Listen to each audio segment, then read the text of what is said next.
January 19th, 2038, at exactly 03:14:07 UTC, a silent countdown hiding inside millions of computers will hit zero.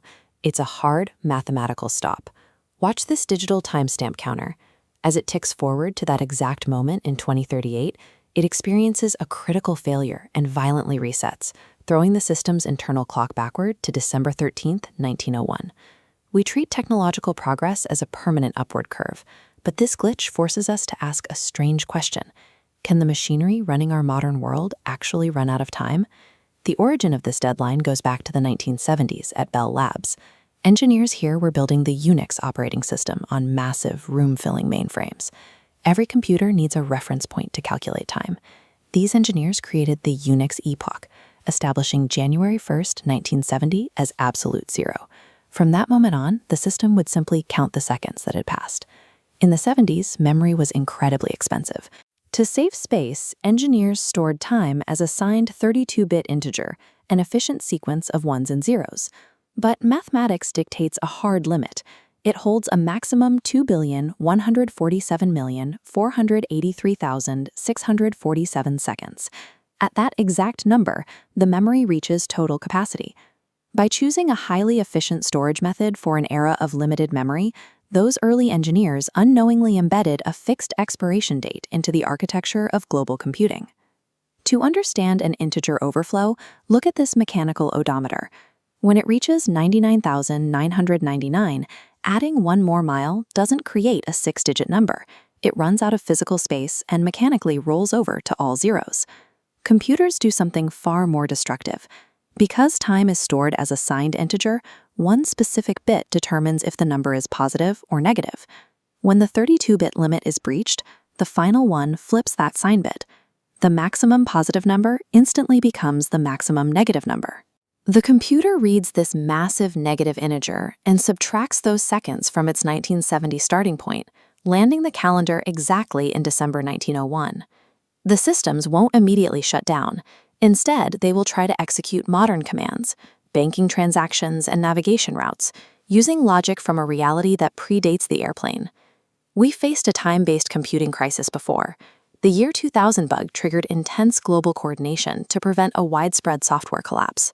Y2K was a superficial software habit, programmers typing 2 digits for a year instead of 4.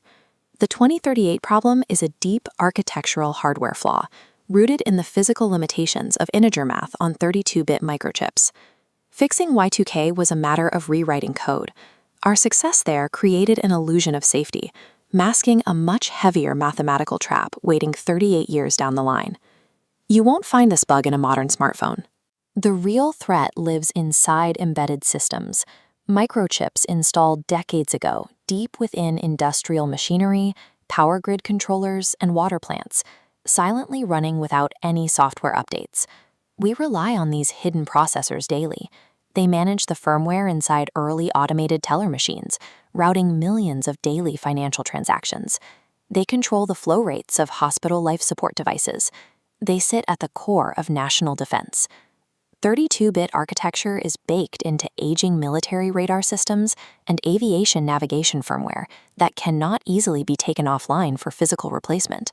We have to physically locate, extract, and replace millions of undocumented microchips scattered across global infrastructure before the 2038 deadline.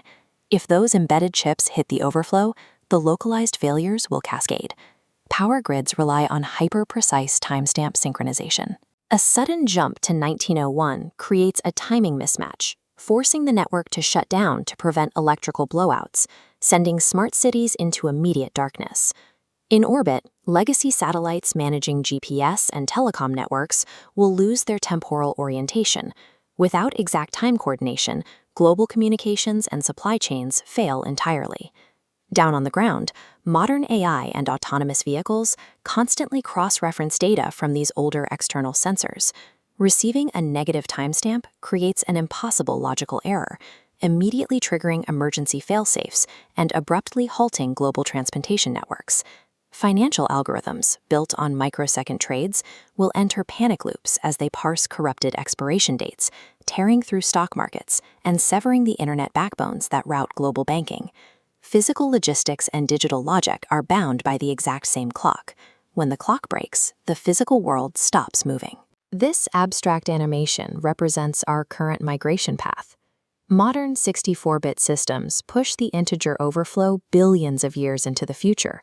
But the effort to pull all our old, critical infrastructure across that bridge is a race against a fixed mathematical wall. Time is an infinite progression. We chose to capture it by stuffing it into a finite box of numbers. The world runs seamlessly because we trust machines to remember the time. In 2038, we will see what happens when that memory fills up.